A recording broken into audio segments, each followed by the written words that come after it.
Welcome to the OK Let's Teach Math podcast. Before we dive in, go to the link and tell us about yourself or a teacher friend for us to highlight. We've been laying some groundwork, and after today, we will get into episodes with teachers that you have recommended. We want to highlight great things Oklahoma teachers are doing and connect those back to research. So click the link in the show notes to tell us about a teacher's idea so we can get those out to you. Are you excited about today's topic? Yes, this is one I've been really looking forward to. I know.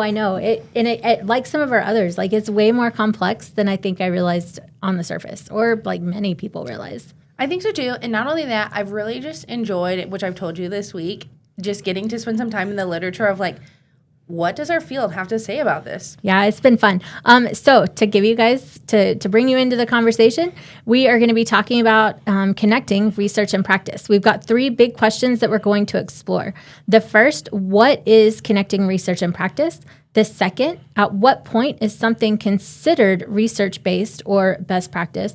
And third, who carries the responsibility for making those connections? Okay, but before we really dive in, because we're going to get into it, and then I want to check in with you. How are things going? Yeah, I think great. I think I'm hoping a lot of other teachers are feeling it, or I'm ready for break. Absolutely. Yeah, and I got that point. I got all my grades in, and I was like, okay, yeah, I can have a little bit of a break now. But I think it won't feel real. My husband is still teaching. He's a fourth grade teacher. So I think once he's out of school, then it'll feel real. What about you? Yeah. Getting grades posted, which insider secret, she had her grades posted way before I did. But getting grades posted kind of helped. And this is one of the last things that was on my must do this week list. So I feel like I get to check out a little bit after this is done. Don't worry, I got plenty still to do. But that was my last big thing. Any fun holiday plans? We are going to Ohio to visit our family, and I'm really fingers crossed we're going to have a white Christmas. Oh, I will be so jealous. Honestly, we haven't had one in probably 5 or 6 years, so that would be super cool. But I had to find my winter coat and dig it out of my closet, and now I have to fit it in my suitcase. So you didn't even have to get it out last week? I mean, it was kind of cold last week. Or was that not cold? It was 32, everybody. I was okay. It got down to like 17. Okay. I put on a vest. All right. Okay, fair. What about you? Doing anything fun for the holidays? Oh, I don't know. We might take a backpacking or a camping trip. Oh, fun. I don't think we're quite ready for backpacking yet, but we're moving in that direction. And then just going to see family and, yeah, hanging out, cleaning the house finally because it needs it, that kind of stuff. I think a lot of teachers, too, are feeling that, like, break is a break, and it's also the time to get caught up on all the things I haven't had time to do all semester. Oh my gosh, you should see my house right now. It's bad. Anything you're looking forward to next semester? Yeah, I am excited. I'm going to a conference, and I really am just excited to get to spend some more time on my research in the spring. That is something that really drives me, and I'm excited to do, and I think it'll be fun. And also, I'm excited that in the spring we're going to start interviewing teachers for the podcast. So I know. So fun. Yes, make sure you recommend people because we are digging into those conversations with people. We're getting those set up and we get to start. Yeah, I'm excited. Yeah, and I think, we were just talking earlier in the week. If you're not sure if your idea should come to the podcast, we are not looking for the most clean, polished, best of the best of the best lesson you've ever done. We want the cool thing that happened on a Tuesday.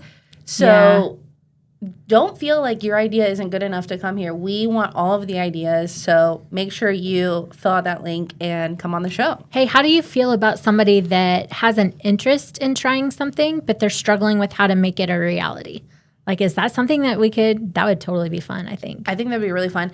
I'd love to have that person on the show. We could talk about what the literature might suggest that they do. Also, it might be a good opportunity then for our listeners to leave comments on some things they might suggest. Yeah. Oh, I love work in progress type stuff. Yeah. And helping take that idea and making it like come to life, or something that's like come to life and like, whoa, that like didn't happen, and like troubleshooting it and trying again. Yeah. Okay, so I'm going to start off with the really hot question. What does connecting research and practice mean to you? What is that? Yeah, it's a great question. For me, connecting research and practice means we do some important work in research. We study something that not only I as the research think is valuable, but teachers think is valuable. And the results or the findings of that research has direct implications for teachers in classrooms. So is all research directly aimed specifically at classrooms? And is everything that happens in a classroom, should everything come from research? Wow. I guess if I think of I love these follow-up questions. If I think of a Venn diagram, you know, like we have our research circle, we have our teaching circle or our classroom circle. How big is the overlap? Like what happens in each of those? We'll even say 4 pieces because you always have the outside the circles too. So, like, I don't know. Okay, that was a lot of questions. Yeah, that's a big question. Here's what I got for you. I don't think everything we do in research ties directly into classrooms. It might tangentially tie into work that we're doing in classrooms, but I think sometimes, especially when we get into methodological studies or we're trying to create a new method for analyzing data, or it's a really theoretical piece, that doesn't necessarily impact classrooms. I think a lot of times that the goal of that is to impact research and how we do research and how we conduct research and what does it mean to do ethical research. And I don't think everything in classrooms is, or should come directly from research, because what's tricky about educational research, which I'm sure you'll have some thoughts on this too, is educational research is tricky because it is both too broad sometimes to feel like it is related to what teachers are doing in classrooms. Yes. And also, from a research perspective, sometimes it's too specific. Yep, I absolutely agree with that. And what a double whammy for sure. Right. Because, you know, when we talk about what does it mean to do quality research or rigorous research, and we think about like the hard sciences, we're talking about controlled scientific experiments. And I feel like a lot of people want that out of education research. Yes. And think about all the pieces that have to happen in order to have that kind of a research. We're not lab rats. We aren't living in a controlled lab environment. And if you start thinking about all of the external forces and factors that impact everything, there's no way to have classroom A and classroom B that are truly perfectly matched. Like, you just can't. Even if you have the same teacher, or you have somehow you have 2 classes with identical twins. Yeah, it wouldn't be good enough. Right, exactly. And so, you know, I was reading a chapter from Silver and Lunsford, and this is one of the ideas that they bring up. A challenge of research and practice is that to do rigorous research, it's supposed to be this controlled trial sample where we isolate our one variable of interest. But in education, that's literally impossible. I can't isolate the one thing that I want to study. I really want to study if using this curriculum improves student learning. Okay, well, we both know just because I'm using the curriculum doesn't mean that I'm enacting it the same way that you are, or that the students have the same experiences. And so... You mean all those different adjectives that we put on curriculum? Yeah, all those things. Yeah, like your enacted curriculum, intended curriculum, hidden curriculum. That's right. Et cetera, et cetera, et cetera. Exactly. And so in a lot of ways, sometimes educational research isn't viewed as very rigorous or quality. On the flip side of that, a lot of times when we do educational research and we start to write about, you know, how it's generalizable or how it applies to other contexts, some teachers then say, in my specific context, that isn't going to work for me. Right. I feel like sometimes it's easy to dismiss something because you don't have that exact same context. And sometimes we miss those opportunities because we dismiss it so quickly. That's right. You know, I want to read you this quote real quick from that book chapter I mentioned. And they say, not only is the nature of the work different, meaning between researchers and teachers, but the institutional settings, occupational constraints, daily work demands, and professional incentives of each realm of practice are also quite different for practitioners and researchers. Absolutely. And I think that is where this divergence between research and practice starts, is our setting, which we know we've talked about before, is so much different than a classroom setting. And so connecting what we're doing to what teachers are doing, I think, is really challenging. Yeah, and I think a lot of times when we talk about connecting, I think in theory, we're wanting to co-create knowledge based on what we're observing. But what is that knowledge? What is the little package of knowledge that we're wanting to understand and co-create? And is that meaningful to both the researcher and the classroom teacher at the same level of focus for everybody involved in the whole experience? Again, with these questions. Well, and I think, one of the things I wanted to make sure that we talked about today too is I think sometimes there is this view that I have to do the research and then I pass my knowledge on to the teachers. Oh, yeah, right. And teachers don't necessarily like that. That's They're right. Like, I don't want you to just pass knowledge on because you forgot about all this other stuff. What about my little friend over here that has this specific kind of thing happening, or this thing is happening, or you did that in a 45-minute class period, but I have a 90-minute class period, or I have 150 students, and there's no way I could do that with 150 students. You just did that in a special setting with 20 students. And sorry, guys, I started talking really fast. So, but yeah, I agree with that. And I think as researchers, we need to make sure that we're not doing that. I think we need to start by thinking about what are teachers already doing and viewing teachers as experts, which they are, in their area, in their content, in their setting, right. in their context. And then thinking, like you're saying, how can we co-create knowledge together? Right. And then I think another piece in co-creating, this makes me think of collaboration and cooperative learning, and it kind of goes into the short-term work for researchers and teachers are very different. There's two different end goals. A researcher is wanting to be a successful researcher. Their publications, they're zooming in on a very specific thing and creating their narrative out of their line of research, whereas a teacher is really focused on creating a really amazing math classroom for their students, where their students are able to learn and engage with mathematics. And I feel like that kind of, to bring in some Kagan cooperative learning stuff, that type of a collaboration, it lacks the positive interdependence where they don't need each other to succeed. A researcher can have an amazing line of research and never be in a classroom. And a teacher can be an amazing teacher and truly never engage with research-based practices. Or knowingly engage with research-based practices. I want to push you on that, though, a little bit, because I think we need to broaden our definition of what it means to do research. Ooh, go for that. Do that. So I was thinking about, there's research that we do at the university, and it has to be at a certain level of rigor. But I don't think teachers aren't engaged in research. I think every time they arrive at a challenge of, I'm really struggling with teaching this concept, and I'm not exactly sure what is best practice, they pilot some things out. They collect some data about how the students did on the test or how they're responding to the curriculum, and then they make some adjustments based on that. Now, I'm not saying that's the same type of research that we do here. That is actually, that is technically action research, right? That's right. It's a really small version of action research, but that's exactly what an educator does. I agree with that statement. So I think sometimes there's this perception that... But they're not necessarily working with a researcher. That's right. And sometimes I think that there's this perception that, to do rigorous research, like this collaborative space between research and teachers, we have to do, the teacher doesn't know anything about doing research, and so we have to train them in how to do that. Yep. And in some ways, we do have to train them on the type of research we want to do, right?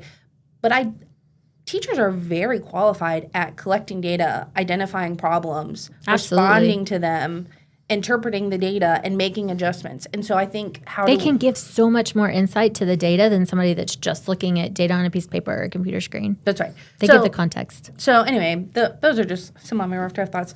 But I'm wondering, whose responsibility do you think it is to connect research and practice? Ooh, I don't know. See, it's my turn to ask a good question. Whose responsibility is it? Do we have a name for that? If we have a name for that place where it intersects, maybe we can decide who's responsible for it.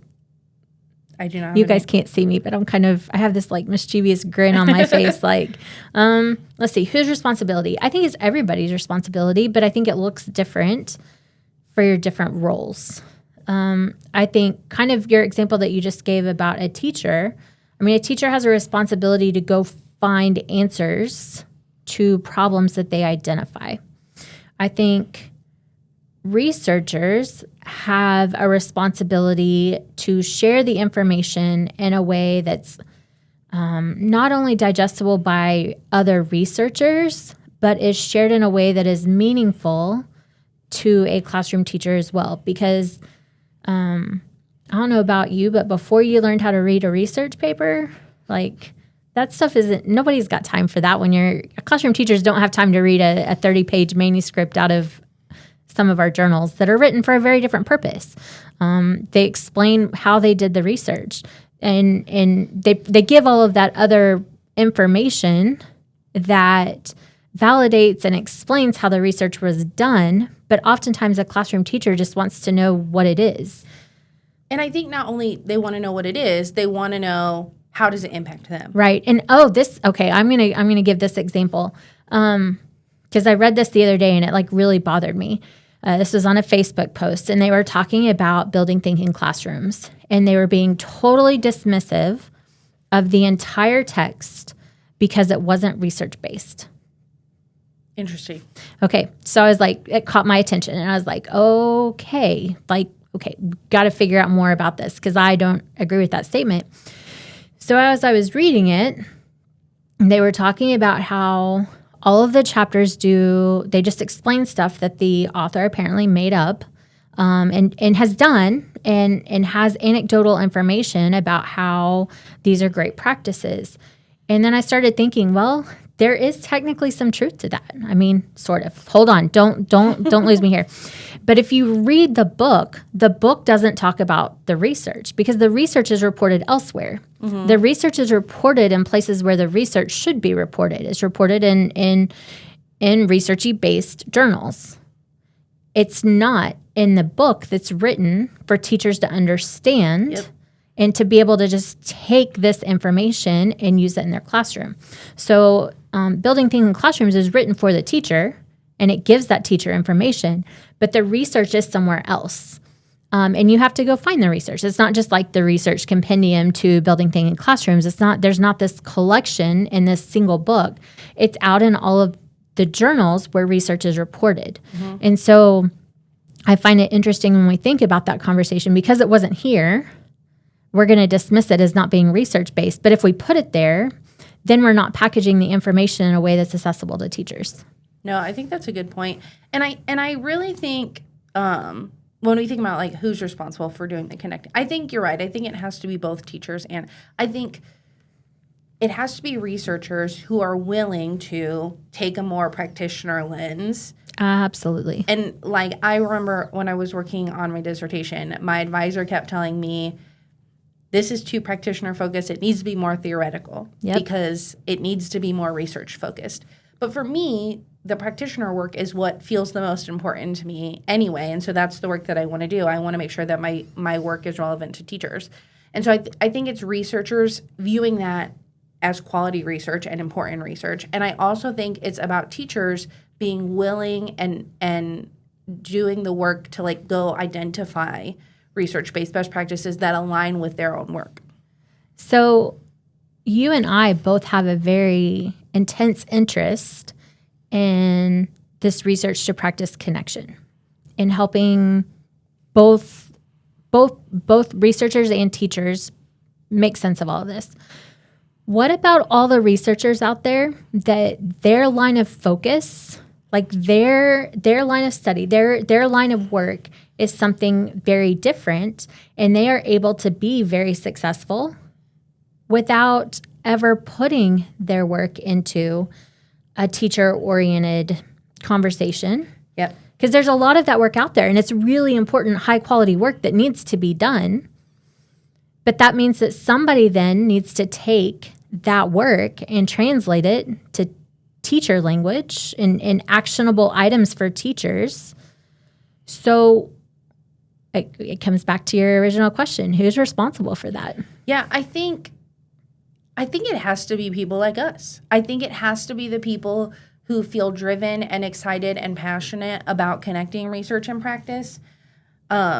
Because forcing someone who's not interested in doing that to do it isn't going to lead us to the best materials, to the best practices. I mean, and you're right. For those of you that don't know, when you get into educational research, you can pick a rabbit hole and zero in on it and spend your whole career Not just can, you're encouraged to do that. Like you're supposed to find the hole in the literature and go dig into that and dive deep and be very, very deep and not wide at all. Right. But example, as a teacher, you have to be wide. You can't be deep. You That's have to have all of this skill set from all of this huge body of literature. Yes. And my husband reminds me of this every day when I'm trying to be like, hey, you should try this and this and this. And he's like, hey, listen, it's cool that you get to think about teaching math all day long. I have to think about teaching the other subjects too. And so he's right. He doesn't have time in his day to go spend hours scouring the internet looking for research-based best practices. And so I think it shows like this, hopefully, that do some of the work in connecting research and practice and make it more manageable for teachers to identify research-based best practices. You know, there's two or three other types of people that exist in education world that we haven't really talked about that I think are also big players in this transition. Mm-hmm. All right, guys, we just got done recording and we realized that we had a fun conversation, but it lasted a whole lot longer than we expected. So we're going to split this, what was originally intended for one episode, we're going to split it into multiple episodes. So check us out and we'll see you guys in February.